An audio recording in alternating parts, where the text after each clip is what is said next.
নগরীর রাস্তায় নানা অনিয়ম চোখে পড়ে প্রায়শই। এর মধ্যে ট্রাফিক আইন অমান্য সহ দায়িত্বে থাকা পুলিশদের সঙ্গে যাত্রী ও চালকদের অসদাচরণ এবং প্রভাবশালীদের উল্টো পথে গাড়ি চালানো ছাড়াও পুলিশের অনিয়মও অন্যতম। আর এসব বিষয় মাথায় নিয়েই ডিএমপি 2014 সালের 31 ডিসেম্বর রাজধানীতে চালু করে বডি ওয়ার্ন ক্যামেরা প্রকল্প। এক একটি ক্যামেরা 20,000 টাকা করে মোট 100টি কেনা হয় 20 লক্ষ টাকায়। এর মধ্যে 85টি ব্যবহার হচ্ছে ট্রাফিক বিভাগে, যার 7টি মেরামতের অপেক্ষায় আছে, আর বাকি 15টি ক্যামেরা রয়েছে ডিএমপির অন্যান্য বিভাগে। ট্রাফিক সার্জেন্টদের গায়ে আটকানো ক্যামেরায় ভিডিও ও ছবি তুলে পরে যেন অনিয়মের প্রমাণ হিসাবে ব্যবহার এবং ব্যবস্থা নেওয়া যায়, এমনই ছিল প্রকল্পটির উদ্দেশ্য।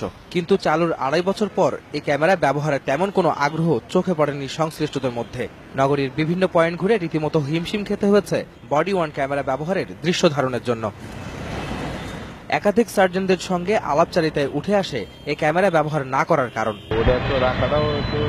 মানে নিজের কাছে অড লাগে, কারণ এই যে গরমের মধ্যে মনে করেন যে এতগুলো আইটেম শৈলীর মধ্যে থাকা।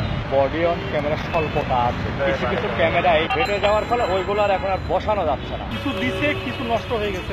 নিচে একটা প্লাগ আছে, তো ওটা খুব দুর্বল, লাগালে তখন পড়ে যায় না। অপরাধ বিশ্লেষকরা বলছেন, স্বচ্ছতা ও জবাবদিহিতার অভাব থাকায় প্রযুক্তি নির্ভর কোনো প্রকল্প দাঁড় করাতে পারছে না ডিএমপি।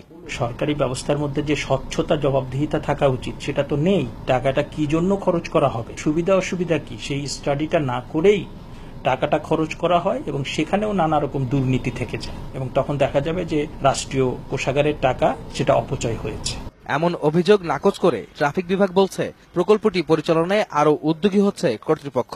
ট্রাফিকের যে কোনো পরিকল্পনা নেওয়ার আগে আমরা ট্রাফিকের বাইরেও যারা আছেন এক্সপার্ট, তাদের কাছ থেকে আমরা মতামত নেই। বডি অন ক্যামেরাটাও আমাদের এরকম একটি অপারেশনাল সিস্টেম, যেটি করার আগে আমরা এটির এক্সপার্ট যারা আছেন তাদের সবাইকে নিয়ে আমরা বসেছি, যার ফলে আমরা এখন পর্যন্ত এই বডি অন ক্যামেরার যে কাজটি, এটির যে অপারেশনাল কাজের রেজাল্ট আমরা পাচ্ছি।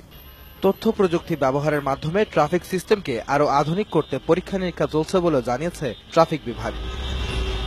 ট্রাফিক ব্যবস্থাপনা নিয়ন্ত্রণে তথ্য প্রযুক্তির ব্যবহার শুরু হয়েছে অনেক আগেই। তারই ধারাবাহিকতায় রাষ্ট্রীয় অর্থ ব্যয়ে ট্রাফিক পুলিশের জন্য কেনা হয়েছিল বডি ওয়ার্ন ক্যামেরা, কিন্তু নগরী জুড়ে এর ব্যবহার এখন একেবারে নেই বললেই চলে। বিশ্লেষকরা বলছেন, রাষ্ট্রীয় অর্থ অপচয় রোধে সুষ্ঠু পরিকল্পনা ও তদারকি বাড়াতে হবে, তবেই মিলবে তথ্য প্রযুক্তির সুফল। আহমেদ সালেহীন, সময় সংবাদ, ঢাকা।